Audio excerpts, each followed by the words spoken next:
நீ என்று புறக்கணிக்கவில்லை. பாரமான சிலுவை என்று இறக்கி என்று புறக்கணிக்கவில்லை. என்னை நேசித்தீரே, என்னை யோசித்தீரே, எனக்காக ஜீவன் தந்தீரே. என்னை நேசித்தீரே, என்னை யோசித்தீரே, எனக்காக ஜீவன் தந்தீரே. தடுமாறும் கால்களை கண்டே கண்கள் கோலமாகி போனதையா. தடுமாறும் கால்களை கண்டே கண்கள் கோலமாகி போனதையா. என்னை நேசித்தீரே, என்னை யோசித்தீரே, எனக்காக ஜீவன் தந்தீரே. என்னை நேசித்தீரே, என்னை யோசித்தீரே, எனக்காக ஜீவன் தந்தீரே. தடுமாறும் கால்களை கண்டே கண்கள் குலமாகி போனதையா. குருதி சிந்தி பாடுபட்டவர் மறுதளிக்கவில்லை. என்னை உயரத்திலும் விட்டு கொடுக்கவில்லை. குருதி சிந்தி பாடுபட்டு மறைக்க வரவில்லை. மரணம் என்கிறானி என்று விட்டு கொடுக்கவில்லை. என்னை நேசித்தீரே, என்னை யோசித்தீரே, எனக்காக ஜீவன் தந்தீரே. என்னை நேசித்தீரே, என்னை யோசித்தீரே, எனக்காக ஜீவன் தந்தீரே. தடுமார் கால்களை கண்டே கண்கள் குலமாகி போனதையா. அன்பு தகப்பனே, ரட்சிக்கப்பட்ட இந்த தேவ பலத்துக்காக நாங்கள் நன்றிகளை செலுத்துகிறோம். இந்த சிலுவையின் உபதேசம் எங்களுக்கு கற்றுக் கொடுக்கிற ஒவ்வொரு பாடங்களும் ஆண்டவரே மேன்மைக்காக ஆண்டவரே, அதற்காக நாங்கள் உமக்கு நன்றி செலுத்தி எங்களை எல்லாரையும் உங்களுடைய சமூகத்தில் ஒப்பு கொடுக்கிறோம். எத்தனை பேர் சொல்ல முடியும், எனக்காக இயேசு, இந்த உலகத்துக்காக இயேசு ஜீவனை கொடுத்ததே என்பதை பார்க்கலாம். நான் சொல்லுவேன், எனக்காக இயேசு ஜீவனை கொடுத்திருக்கிறார். ஆண்டவருடைய ஜீவன் அவர் கொடுக்காவிட்டால் இன்றைக்கு நான் எங்க இருந்திருப்பேன்? நான் எப்படி வாழ்ந்திருப்பேன்? எந்த சாபத்துக்குள்ள மாட்டி இருப்பேன்? எந்த பாவங்களுக்குள்ள சிக்கி இருப்பேன்? அவருடைய ஜீவனை கொடுத்ததினாலே, அவருடைய ஜீவனை நான் விசுவாசித்தபடினால, சிலுவை பாடுகளை நான் விசுவாசித்தபடினாலே இன்னைக்கு நான் ஒரு ரட்சிப்பை பெற்றுக் கொண்டு இருக்கிறேன். அதுதான் எனக்கு பலனா இருக்கிறது. கர்த்தாவே, வந்த ஒவ்வொரு சகோதரிகளோடு கூட என் தேவனாகிய கர்த்தர் இடைபடுங்க ராஜா. இந்த நாள் கொடுத்த மன மகிழ்ச்சி நாளுக்காக நன்றி செலுத்துகிறோம், தாழ்த்துகிறோம், வெறுமையாக்குகிறோம். நீர் இடைபடுங்க. இயேசுவின் நாமத்தில் ஜெபிக்கிறோம் நல்ல பிதாவே, ஆமென். பவுல் நமக்கு அழகா சொல்லி கொடுக்கிறாரு. சிலுவை பற்றிய உபதேசம் கெட்டு பைத்தியமா இருக்குது. ரட்சிக்கப்பட்ட நமக்கு பலனா இருக்கிறதே. இன்னொரு வசனத்தை நான் ரொம்ப எனக்கு பிடிச்ச ஒரு வசனமாக இருந்தது. 1 கொரிந்தியர் 2:2 வாசிக்கலாம். பவுல் அதை குறித்து என்ன சொல்லுகிற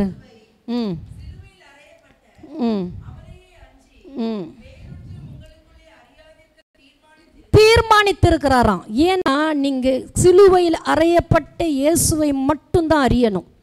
அதுதான் அவளுடைய பெரிய தீர்மானம். ஏன்னா அந்த சிலுவையை நம்ம பார்க்க தான் நம்ம வாழ்க்கையை கர்த்தர் மாற்றிக்கொண்டே இருப்பார். சிலுவையினுடைய மேன்மையை நம்ம பகர தான் தேவன் நம்முடைய வாழ்க்கையில் வருஷத்துக்கு ஒரு தர்மம் இல்லை, எப்பவுமே நம்ம சிலுவையை தியானிக்கிறவர்களாக, எப்பவுமே சிலுவையை நம்மளுடைய கண்களுக்கு முன்பாக கொண்டு வருகிறவர்களாக.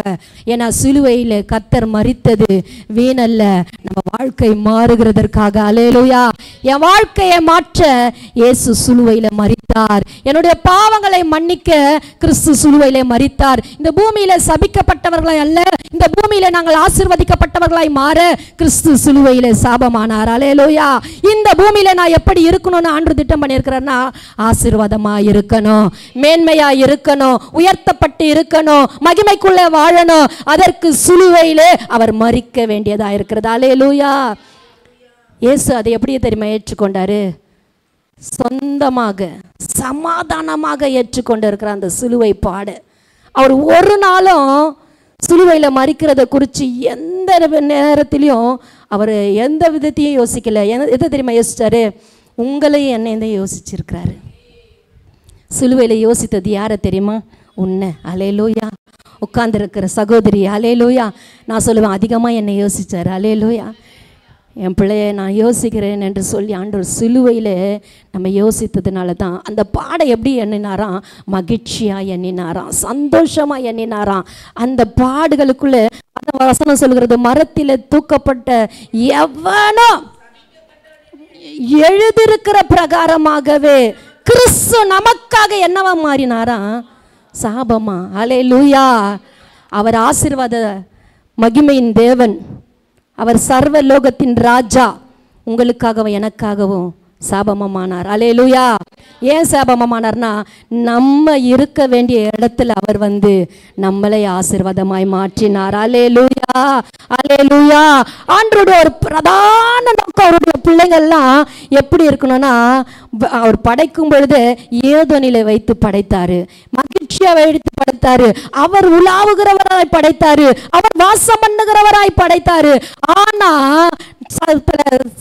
தந்திர திட்டங்களினாலே வஞ்சிக்கப்பட்டபடினாலே நாம் எப்படி மாறப்பட்டோம்னா, புறக்கணிக்கப்பட்டவர்களாய் மாறப்பட்டோம், துரத்தப்பட்டவர்களாய். அப்போ சில காரியங்களை ஆண்டு நம்ம மேல வைத்திருக்கிறார். அப்போ இந்த பூமியில நீ எப்படி இருந்த அப்படின்னு சொல்லிட்டா, இந்த பூமியில நீ வாழும் பொழுதெல்லாம் துன்பத்தையும் வருத்தத்தையும் பலனையும் புசிக்க வேண்டிய நான், இன்றைக்கு சிலுவையின் உபதேசம் என்னை ஆசீர்வாதத்துக்குள்ளே மாற்றியது. அல்லேலூயா. எல்லா பாடுகளையும் கிறிஸ்து மகிமையாய் மாற்றினார். ஆண்டவராகிய இயேசு கிறிஸ்து சிலுவையில் சிந்தின ரத்தம் அது விலையேற பெற்றது. ஒரு வசனத்தை நாம் வாசிக்கலாம். ஏசாயா எழுதின தீர்க்க தரிசன புஸ்தகம் 53 10 11 12. கர்த்தரோ அவரை நொறுக்க சித்தமாகி அவரை பாடுகளுக்கு உட்படுத்தினார். அவருடைய ஆத்துமா ஒப்பு கொடுக்கும் பொழுது அல்லேலூயா. கிறிஸ்து சிலுவையில் அதை சொன்ன, உங்களை என்னை யோசித்தாருன்னு. அவருடைய சந்ததி நம்ம தான். அல்லேலூயா. கிறிஸ்துடைய சந்ததி இருக்கிறவங்களா கரங்களை உயர்த்தி அல்லேலூயா. நான் கிறிஸ்துடைய சந்ததி, கிறிஸ்து எனக்காக தான் மரித்திருக்கிறார். அல்லேலூயா. அவருடைய சந்ததியை கண்டு அவர் நீடித்த நாட்களாய் அவரை நொறுக்க சுத்தமாகி பாடுகளுக்கு உட்படுத்தி, ஆனாலும் கிறிஸ்து என்னுடைய அவருடைய சந்ததியை கண்டு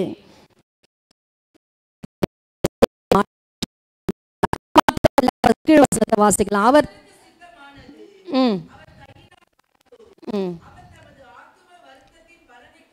கண்டு திருப்தி ஆவார். 11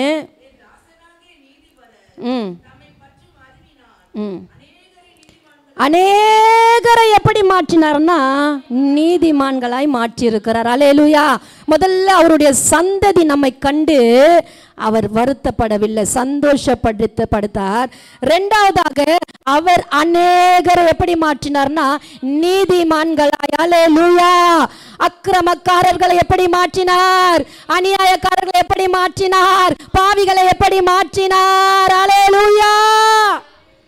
தேவன் நம்மளை நீதிமான்களாய் மாற்றினார். அல்லேலூயா. இவங்களா எப்படின்னு பேசுற இந்த காலகட்டத்தில் ஆண்டவர் நம்மளை நீதிமான்களாய் அல்லேலூயா. நீதிமானுடைய சந்ததி புகழ் பெற்று ஓங்கும். அல்லேலூயா. ஆசீர்வாதம் பெற்ற சந்ததியாய் வாழ வேண்டும் என்று சொல்லி சிலுவை பாடுகளை ஆண்டவர் எப்படி ஏற்றினார்? மகிழ்ச்சியாய் ஏற்றுக்கொண்டார். நீங்களும் நானும் அவர் சந்ததியா இருக்கிறதுக்காக கரங்களை தட்டி அல்லேலூயா. ஆண்டவர் என்னை நீதிமானாய் மாற்றினதற்காக நன்றி செலுத்தி அல்லேலூயா. எவ்வளவு பெரிய சிலாக்கியத்தை ஏசப்பா நமக்கு சிலுவையில் நமக்கு கொடுத்திருக்கிறார். அவருடைய பிள்ளை என்கிற ஒரு அதிகாரத்தை இன்னும் நம்ம எடுத்து நம்ம வாசிக்கலாம். ரோமருக்கு எழுதின நிருபம் 8வது அதிகாரம் 32வது வசனம்.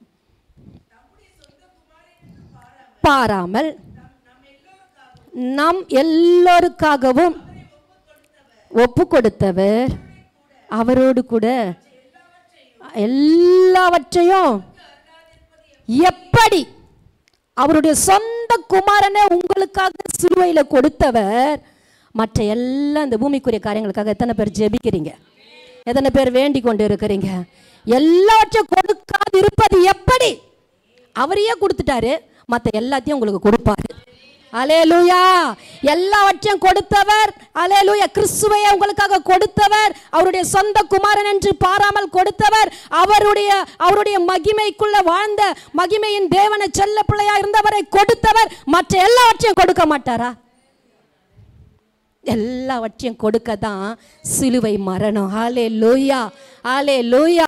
இந்த பூமியில நான் எல்லா ஆசீர்வாதத்தையும் பெற்றுக்கொண்டு இருக்கிறேன். அல்லேலூயா. எல்லா ஆசீர்வாதத்தையும் எனக்கு கொடுத்திருக்கிறார். எத்தனை பேர் சொல்ல முடியும்? எல்லா ஆசீர்வாதத்தையும் ஏசப்பா எனக்கு கொடுத்திருக்கிறார். அல்லேலூயா. இந்த பூமியில நீங்க கேட்டது ஒன்றும் கிடைக்காம போகாது, எல்லாம் கிடைக்கும். எல்லா பலனுள்ளதாய் மாறும். எல்லா பயனுள்ளதாய் மாறும். நீங்க வேண்டிக் கொண்டது நினைப்பதற்கு அதிகமாய் கிரியை செய்ய வல்லவராகிய கிறிஸ்துவினால எல்லாவற்றையும் செய்ய முடியும். ஆண்டவரால கூடாத காரியம் ஒன்றுமே இல்லை, ஒன்றுமே இல்லை. அவருடைய சொந்த குமாரனை உனக்கு கொடுத்தார், எல்லாவற்றையும் கொடுக்க வல்லவராக. 30வது வசனத்தை நம்ம வாசிக்கலாம். அழைத்தும் இருக்கிறார். எவர்களை அழைத்தாரோ எப்படி மாத்திட்டாருமா? அழைத்த உங்களை எப்படி மாத்தினார்? அவர் சந்ததி எப்படி மாத்தினாரு? நீதிமான்களாய் மாற்றி இருக்கிறார். அல்லேலூயா. அல்லேலூயா. அவர் பாவியான ஸ்திரியை நீதி உள்ளவளாய் மாற்றினார். பாவியான ஸ்திரீ அவரை தேடி வந்து அவருக்கு உண்டான சகல காரியங்களை செய்தார். அல்லேலூயா. சகையு எண்ணப்பட்ட மனுஷன் இருந்தார். அவர் பாவி, எல்லாரும் பாவின்னு தான் கூப்பிடுறாங்க, பாவி பாவி பாவின்றாங்க. ஆனா இயேசு கிட்ட வரும் பொழுது ஏசப்பா சொல்றாரு, அல்லேலூயா, சகையுவே, இன்றைக்கு உன்னை பாவியா பாக்குறாங்க, இன்னைக்கு நான் உங்க வீட்டுல தங்கனவனை நான் நீதிமானாய் மாற்ற விரும்புகிறேன். பாவிகளை நீதிமான்களாய் மாற்றக்கூடிய வல்லமை படைத்த ஆண்டவராகிய இயேசு கிறிஸ்து இன்றைக்கும் ஜீவிக்கிறார். அல்லேலூயா. அல்லேலூயா. சிலுவையின் மேன்மை நம்மை உயர்த்துகிறதற்காகத்தான் சிலுவை பாடுகள். சிலுவை பாடுகள் எதற்கு? உங்களை என்னையும் மேன்மைப்படுத்த, உங்களை என்னை உயர்த்த, உங்களை என்னை அற்பமாய் பார்க்கிறவர்கள் மத்தியில் நீதிமான்களாய் மாற்ற கிறிஸ்து சிலுவை பாடுகள். அதனால தான் பவுல் அழகா சொல்ற, உபதேசம் கெட்டு போகிறவங்களுக்கு பைத்தியமா, உங்களுக்கு பலன், அது உங்களுக்கு தேவ பலன். அல்லேலூயா. இந்த பலத்தை குறித்து நான் யோசிச்சேன். அல்லேலூயா. அவரால் அன்றி நம்மால எதுவும் செய்யவே முடியாது. அவரை விசுவாசிக்கிறதே நமக்கு பலனா இருக்கிறது. நான் விசுவாசத்துல நிற்கிறேன், நான் ரட்சிப்புல நிற்கிறேன்னா அது எதனாலன்னா தேவ பலத்தினால இருக்கிறதா. நல்ல அழகா ஆண்டவர் சொல்லி கொடுத்திருக்கிறாரு, தேவ பலத்தினால இருக்கிறது. அப்ப அந்த தேவ பலத்துக்குள்ள நம்ம வாழும் பொழுது அந்த பலன் நம்ம எப்படி இருக்குன்னா விசுவாசத்துக்குள்ள நம்மளை நடத்துகிறதா இருக்கிறதா. ஆபிரகாம் விசுவாசித்தார், நீதியாக எண்ணின மாற்றினார். அல்லேலூயா. அல்லேலூயா. ஏன் நீதிமானாய் மாற்றுகிறார்? அல்லேலூயா. யாக்கோபு 2:23 எடுத்து வாசிக்கலாம். 2:23 25 வரைக்கும்.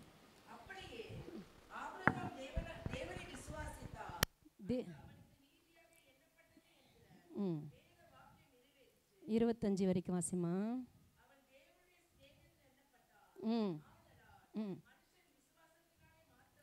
மல்ல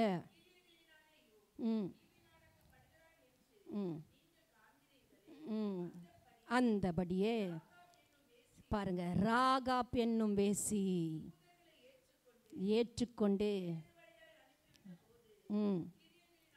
கிரியைகளினால் அல்லவோ நீதி உள்ளவளாய் மாற்றினார். அல்லேலூயா. சிலுவை ராகாப்பை கர்த்தர் எப்படி மாற்றினார்னா, அந்த சிலுவையின் அந்த ஒரு அந்த கயிறு சொல்லுவாங்க, சிகப்பு கயிறு எதற்கு அடையாளம்? கிறிஸ்துவுக்கு அடையாளமாய் மாறியது. அது அவளை எப்படி மாற்றினா நீதி உள்ளவளாய். சிலுவை நமக்கு நீதி உள்ளவளாய் மாற்றுகிறது. அல்லேலூயா.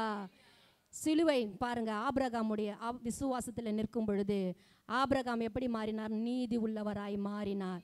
எதெல்லாம் விசுவாசித்தாரோ அதெல்லாம் ஆபிரகாம் பெற்றுக்கொண்டார். நீதிமான்கள் நம்ம எதெல்லாம் விசுவாசிக்கிறோமோ, நீதிமான்கள் களி கூர்ந்த பட்டணம் எப்படி இருக்குமா?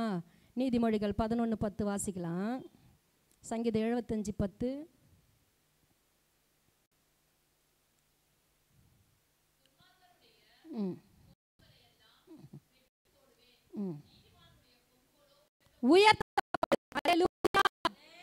உயர்த்துகிற தேவன். ஏன்னா அவருடைய சிலுவை நம்மளை நீதிமான்களாய் மாற்றி நம் கொம்புகளை எல்லாம் தலைகளை எல்லாம் உயர்த்துகிற தேவன் நம்ம கூடவே இருக்கிறார். அல்லேலூயா, அல்லேலூயா. நீதிமான் களி கூறணும். அல்லேலூயா. அந்த பட்டணம் மகிழ்ச்சிக்குள்ளே நடத்தப்படணும். அல்லேலூயா. தேவன் அவர்களை நடத்த வல்லவராய் இருக்கிறார். அல்லேலூயா. யாக்கோப்பின் தேவன், மகிமையின் தேவன், மகத்துவமுள்ள தேவன் இன்றைக்கு உங்களையும் என்னை நடத்துகிற தேவன், நம்மை ஆசீர்வதிக்க வல்லவராய் இருக்கிறார். அல்லேலூயா. சிலுவை உபதேசம் நமக்கு ரட்சிக்கப்பட்ட நமக்கு பலன். அல்லேலூயா. என்ன பலன்னா, என்னை கர்த்தர் முதலாவது நீதிமானாய் மாற்றி இருக்கிறார். என்னை கண்டு சந்தோஷப்பட்டு இருக்கிறார். என்னை கண்டு ஆண்டவர் மகிழ்ச்சி அடைந்திருக்கிறார். அவருடைய பிள்ளையாய் என்னை நடத்தி இருக்கிறார். இம்மட்டும் என்னை வாழ வைத்திருக்கிறார். அநேகரை நீதிக்குட்படுத்தின தேவன் என்னையும் நீதிக்குட்படுத்தி இருக்கிறார். அல்லேலூயா. மரத்திலே தூக்கப்பட்ட எவனும் சபிக்கப்பட்டவன். கிறிஸ்து நமக்காக சாபமானார். அல்லேலூயா. ஏன்னா நான் சாபத்தில் இருந்தேன். அந்த சாபத்தை எப்படி மாற்றினாரு? அவர் ஆசீர்வாதமாய் மாற்றினார். அல்லேலூயா. என் சாபத்தை ஆசீர்வாதமாய் மாற்றினார். ஒரு சின்ன சாட்சியை நான் உங்கள் மத்தியில் பகிர்ந்து கொள்ள விருப்பமாக இருக்கிறேன். எனக்கு திருமணமாகி ஒரு பெண் பிள்ளை பிறந்தது. ஒரு 3 மாத காலம் அந்த பிள்ளை வளர்ந்து கொண்டு இருந்தது. 3 மாதம்தான் ஆகும் பொழுது அதுக்கு திடீர்னு ஒரு ராத்திரி பயங்கரமான காய்ச்சல். எங்கள் கிட்ட ₹1 கூட கிடையாது. திடீர்னு ஹாஸ்பிட்டலுக்கு கொண்டு போகணும்னு சொன்னால் கூட அப்படிப்பட்ட ஒரு குடும்ப சூழ்நிலைகள் எங்களுடைய வாழ்க்கையில் இருந்தது. அப்படி வாழ்ந்து எங்களுடைய வாழ்க்கையில் குழந்தைய மடியில் வச்சுன்னு தவிக்கிறோம். ஹாஸ்பிட்டலுக்கு போக முடியல, என்ன பண்ணுறதுன்னு தெரியல. திடீர்னு பார்த்திங்கன்னா அவளுக்கு ஒரு ஃபிக்ஸ் வந்துடுச்சு.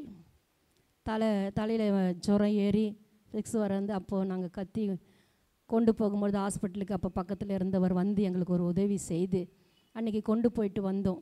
திரும்பவும் மறுநாளும் அவளுக்கு ஃபிக்ஸ் வர ஆரம்பிச்சிச்சு. நாங்கள் ஹாஸ்பிட்டலுக்கு கொண்டு போகும் பொழுது அப்போ டாக்டர் சொன்னார், இது பெண் பிள்ளையாக இருக்கிறபடினால நல்ல ட்ரீட்மெண்ட் எடுங்க. ஏன்னா இது அடிக்கடி வரக்கூடியதாக இருக்கும். பிள்ளை படிக்கணும், அவளுடைய எதிர்காலம் இருக்குது, அவளுடைய திருமண வாழ்க்கைக்குள்ளே கடந்து போகணும், நல்ல ட்ரீட்மெண்ட் எடுங்கன்னு சொல்லிட்டு ஒரே மன வருத்தத்தோடு கூட நாங்கள் வீட்டுக்கு வரும்பொழுது அப்போ எங்கள் மாமனார்கிட்ட சொல்கிறோம். அவர் சொல்கிறாரு, எனக்கு இருந்ததுமா இந்த வியாதி, என் பிள்ளைங்களுக்கு எல்லாம் நான் 4 பிள்ளைங்களை பெற்றேன். அவங்க 4 பேருக்கு இருந்தது.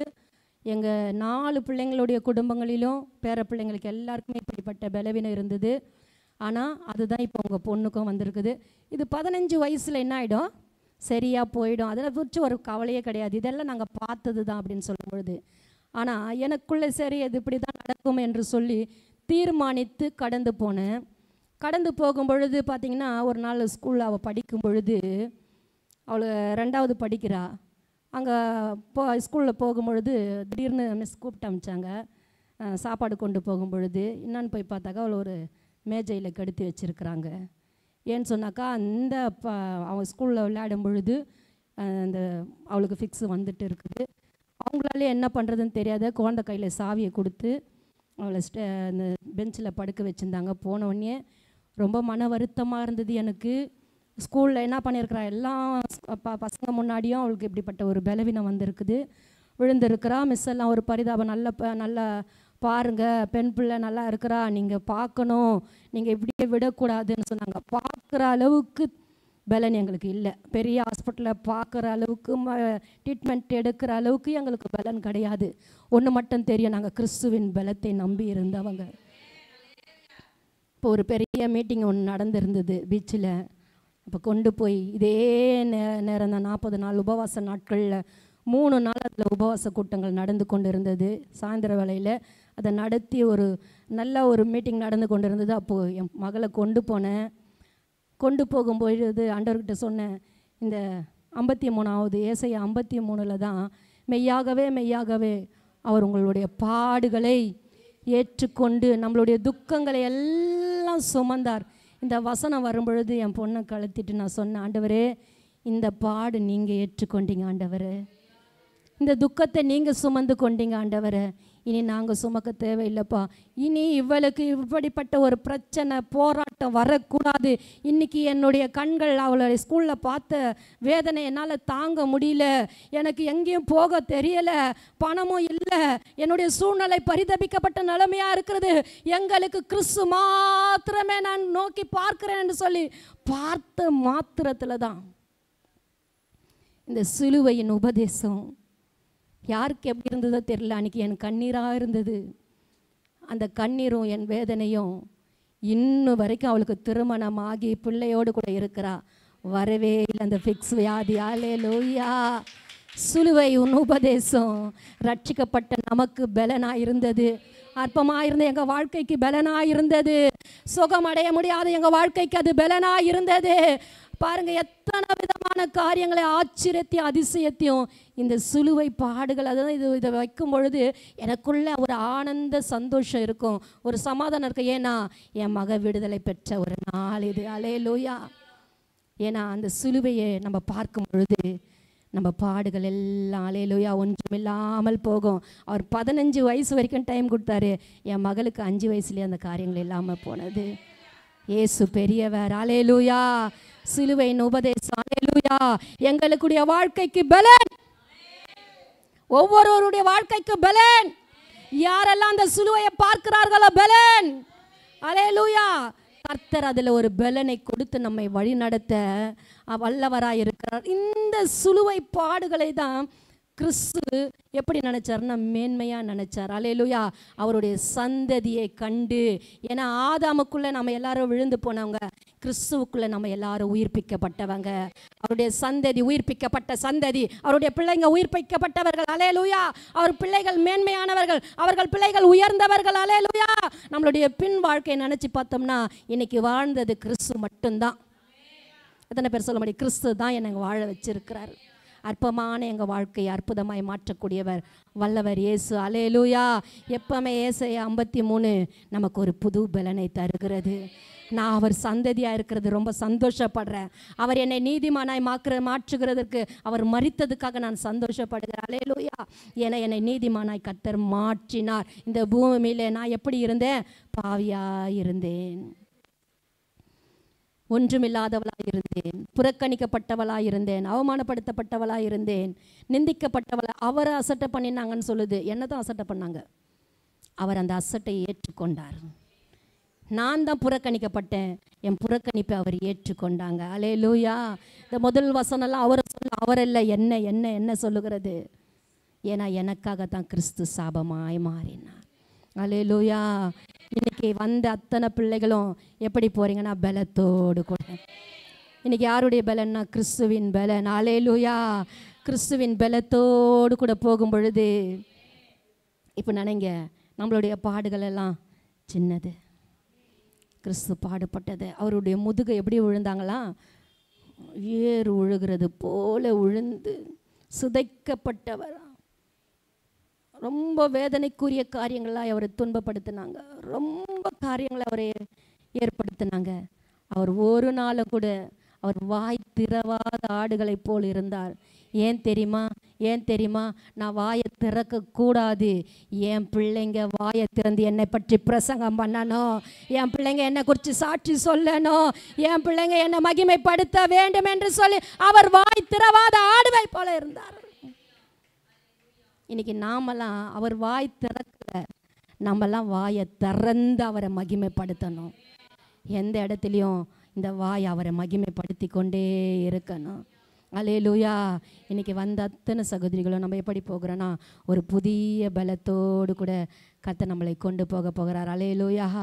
அவர் பாடுகள் அல்லேலூயா எனக்கு மகிமையை கொடுத்தது. அவருடைய பாடுகள் அல்லேலூயா எனக்கு மேன்மையை கொடுத்தது. அவருடைய பாடுகள் அல்லேலூயா எனக்கு அநேக வாசல்களை திறந்தது. அவர் பாடுகள் என்னை விசுவாசத்தில் நிற்க வைத்தது. எதை விசுவாசிக்கிறோம்? சிலுவையை மரித்த இயேசுவை நாங்கள் விசுவாசிக்கிறோம். அது எங்களுக்கு பலனாக இருக்கிறது. கர்த்தர் கொடுத்த இந்த நல்ல நாளுக்காக நன்றி செலுத்தி, இந்த வார்த்தையை கொடுத்ததுக்காக அப்பாவுக்கு நன்றி செலுத்தி, எல்லாரும் கண்களை மூடி நன்றி ஆண்டவரே, நன்றி அப்பா, நன்றி ஆண்டவரே. கன்னத்திலவன் ஓங்கி அடைய சின்ன பிள்ளை போல் ஏங்கி நின்றார். கன்னத்திலவன் ஓங்கி அடிக்க சின்ன பிள்ளை போல் ஏங்கி நின்றார்.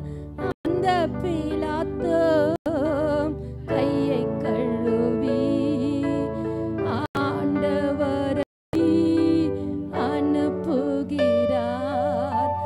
அந்த பிலாத்தும் கையை கழுவி ஆண்டவரை அனுப்புகிறார்.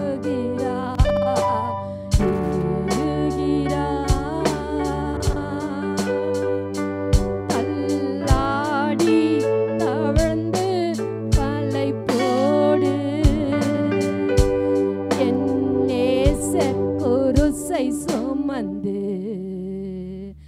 என் நேசர் கொல்கதா மலையின் மேல் நடந்து ஏறு. இப்படிப்பட்ட உபதேசங்களுக்கு நல்ல அருமையான பாஸ்டர் மோசஸ் ஐயா, நல்ல அருமையான சகோதரி திவ்யாமா, அவங்க மத்தியில் பேசக்கூட தகுதி இல்லாத என்னை கொண்டு வந்து இன்றைக்கு நிறுத்தி தேவனுடைய வார்த்தையை 2-3 வார்த்தையாக இருந்தாலும் அவர் பேச கர்த்தர் கொடுத்த கிருபைக்காக ஆண்டவருக்கு நன்றி செலுத்தி, நல்ல வல்லமையாக பிரசங்கம் பண்ணக்கூடியவங்க அவங்கெல்லாம். இன்றைக்கி கர்த்தர் அந்த சிலுவையின் உபதேசத்தை எனக்கும் அப்படிப்பட்ட இவங்களோடு கூட இணைந்து இப்படிப்பட்ட ஒரு தருணத்தை ஏற்படுத்தி கொடுத்ததுக்காக ஆண்டவருக்கு நான் நன்றி செலுத்தி, ஆண்டவரே இந்த நாளுக்காக நன்றி அப்பா, நேர காலங்களை கொடுத்ததுக்காய் கூட உமக்கு நன்றி ராஜா.